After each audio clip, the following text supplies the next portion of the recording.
you know. But I'm quite sure you've had some similar encounters too, where you felt God maybe lift something off you or move something out of the way to show you who He is, to show the Yeah. miraculous and wondrous works of the wonderful counselor that He is. Can you speak to it?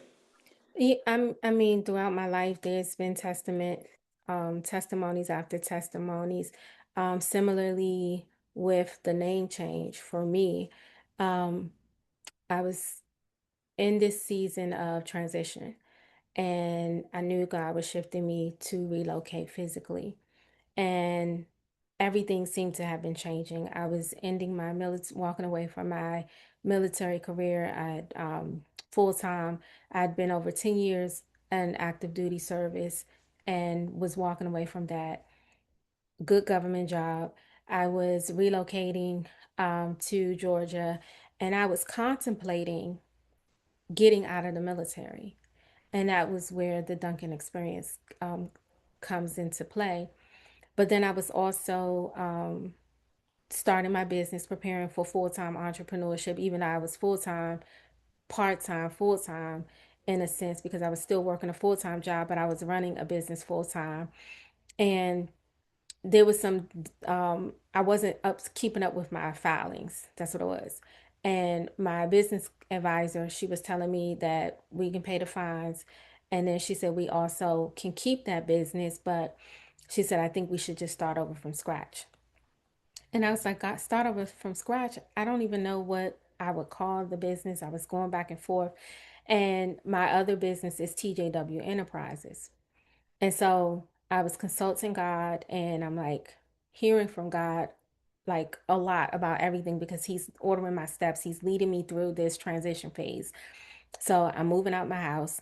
I'm I left my job. I'm on the last maybe few weeks of my job, so I'm transitioning there, and now I'm transitioning out, either out of the military for good, or I didn't know at the time, but that's where the Duncan experience came from. I was transitioning to another base. So now I'm starting a new business. So when he told me all things new, I didn't know it meant literally everything that I was doing, everything that I thought was me, was all things new, was new. So I talking to my business advisor, I'm like, what do I name it? And so Holy Spirit said Tamika J. And I was like, okay, God, why Tamika J? Not that I have a problem with it, but I like to understand because when you're doing registration filings and things like that, they want a mission, they want all this stuff. So I'm like, okay, why drop the Tamika J? Mind you, at the time I was really trying to get back out into dating and really wanting to I felt like the move was attached to my new relationship, that I was moving to find love, and like I just talking to God like, hey, my boo must not be in Maryland or the DMV area, maybe it's where I'm getting ready to go. So I'm preparing for all of that. And then the Holy Spirit said, I didn't give you that name. And I was like, you didn't give me that name. Interesting. And what the Holy Spirit was revealing to me was the marriage that I was in was never who I was supposed to marry. That was not from Him. So He, just as He was releasing me from that had released me from the marriage, He was releasing me from all ties to the name.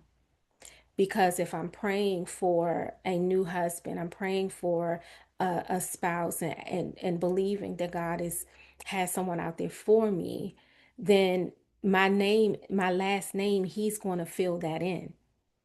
So the Tamika J blank is for the name that's coming. So when we talk about this love and faith thing, it goes hand in hand, because in order for me to believe that God has the love for me, the one that He created for me, that has everything that I need and is equipped to handle me, to provide for me, to protect me, to profess His love for me and only me, then I have to have the faith to believe that He can do that. And this is where it all comes in together, because if you've experienced trauma as I have, if you've experienced abuse as I have, if you've experienced being mishandled, if you have experienced not being treated the way God has for you to be treated, desires for you to be the way He treats you, then you have to have faith to believe that all of that residue, there's no residue left from any of the trauma or the hurt or the pain, and that I'm trusting God because my first love is Him. And when you make Him your first love and you trust in Him to provide you the love that He has for you, it's bound to be forever.